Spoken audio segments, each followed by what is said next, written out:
I spent 4 years active duty in the United States Navy. I did 2 deployments overseas with Coastal Riverine Squadron 4, and I was honorably discharged about 3 years ago. While I was in, I learned to love and respect the country and this flag and everything that it stands for. When I first saw Colin Kaepernick and other players around the NFL kneeling at my flag and the national anthem, I felt upset and honestly a little disrespected, and was on the same page as a lot of people saying he's un-American and they're un-American, and if they hate this country so much, why not just leave it? Until I started listening to what they were saying. Once I did that, my entire view on the subject completely changed. I believe that the professional athletes who have been kneeling at the flag and at the anthem aren't disrespecting it. They're not disrespecting the veterans or any active duty or reservists that are still fighting for this country today. Before we get into it though, let's talk about what we're going to go over real quick. First, we're going to talk about how the flag and the national anthem are symbols that are interpreted differently by different people. Secondly, we're going to talk about how their kneeling is actually a sign of respect. And lastly, we're going to discuss how protesting and freedom of speech is the basis of freedom in this country and what the military is fighting for. Much of the information I'm going to share with you today came from KTVU YouTube channel, theatlantic.com, and New York Times up front. Let's get started. The anthem and the flag are symbols that can have different meaning from person to person.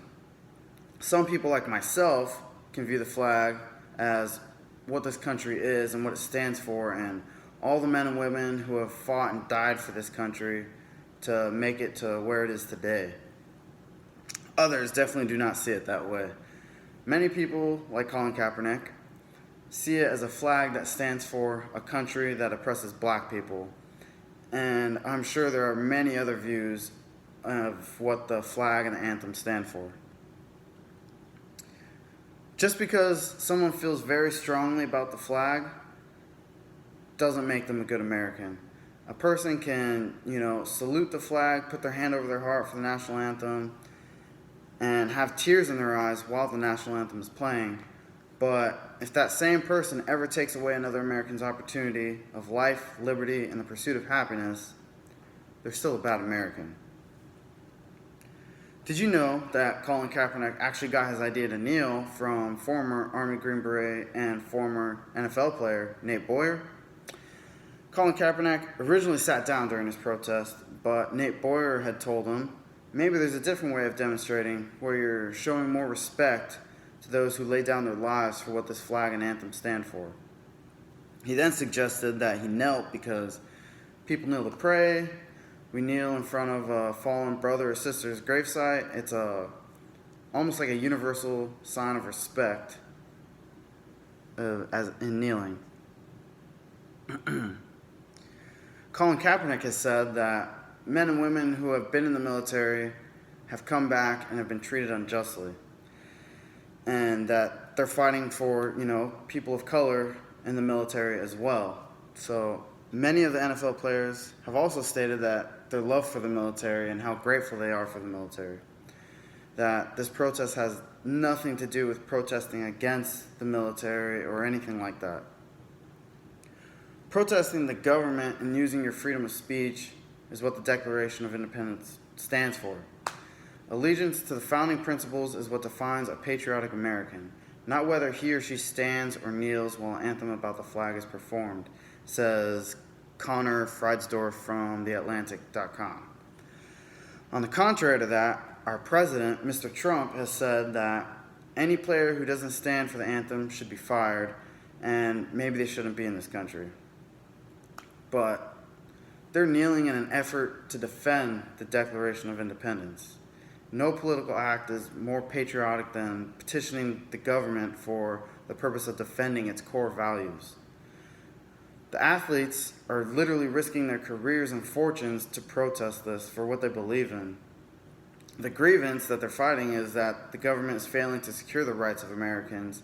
In particular, it is failing to protect the lives and liberty of black people. So in conclusion, we talked about how the anthem and flag are symbols interpreted differently by people. Next, we learned how it was former Army Green Beret Nate Boyer's idea that the protesters should kneel instead of sitting so they can show a little bit more respect to those who have laid down their lives for this country.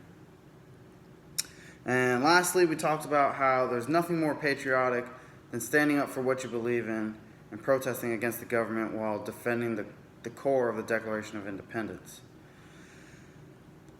My uncle, my aunt, my brother, two of my cousins, my father-in-law, and my brother-in-law are all police officers. I come from a law enforcement family, so while I don't necessarily agree with what they're protesting about, most of it, protesting against the police, I stand by the players who are kneeling, and I think it's an amazing thing when people stand up and fight for what they believe in, while not physically hurting or saying hurtful things to anyone in the process. I've been to other countries where these men would literally get killed on sight for what they're saying and what they're speaking out against. So even though America has its problems, yes, but the freedom it gives us all every single day is what makes this country so great, the greatest country in the world. Thank you.